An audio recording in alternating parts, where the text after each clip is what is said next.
The news in Ukraine comes ahead of tomorrow's meeting between President Biden and President Zelenskyy. The two will meet overnight at the G7 summit of world leaders in Japan.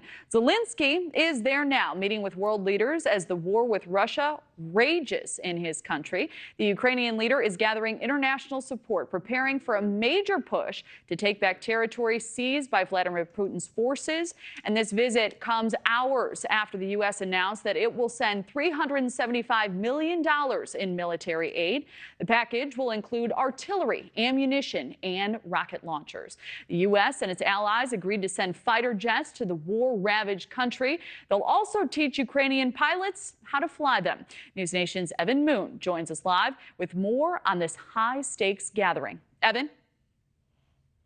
Yes, Ukrainian President Zelenskyy stole the show when he made a hastily planned visit to Japan to meet with leaders of the G7, arriving in Hiroshima today to urge the wealthiest democracies in the world to continue to support Ukraine in its second year of war against Russia. He was previously only expected to join virtually. Zelenskyy's arrival coming just a day after President Biden announced a slew of new sanctions against Russia and informed G7 leaders that the U.S. has agreed to begin training Ukrainian pilots on F-16 fighter jets. Now, that's laying the groundwork for transfer of these aircraft to Ukraine, which this is big news. It's a stark change from President Biden, who made clear earlier this year he didn't think Ukraine needed F-16s.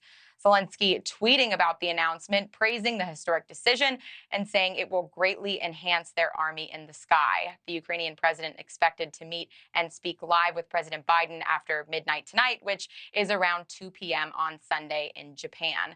Now, Biden has met with all 7 leaders discussing a range of topics, including threats from Beijing, the energy crisis, and economic policy. But during a meeting with the Australian Prime Minister, President Biden was asked by reporters about a big domestic issue, the looming debt negotiations, even shushing a reporter during his response. And here's that.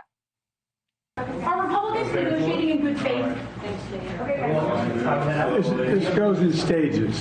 Mr. President, I've been in these negotiations before. Mr. It started off, shush up, okay? Thank you.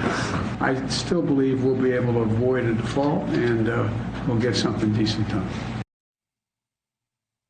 Now, back home, House Speaker Kevin McCarthy tweeting that the White House is moving backwards in negotiations.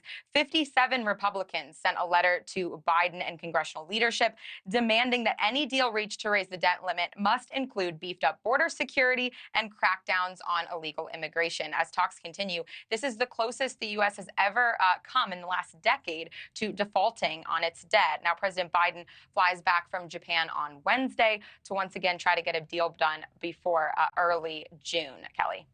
Thank you for watching. Go to newsnationnow.com to find News Nation on your television provider. And don't forget to click the red subscribe button below to get more of News Nation's fact-driven, unbiased coverage.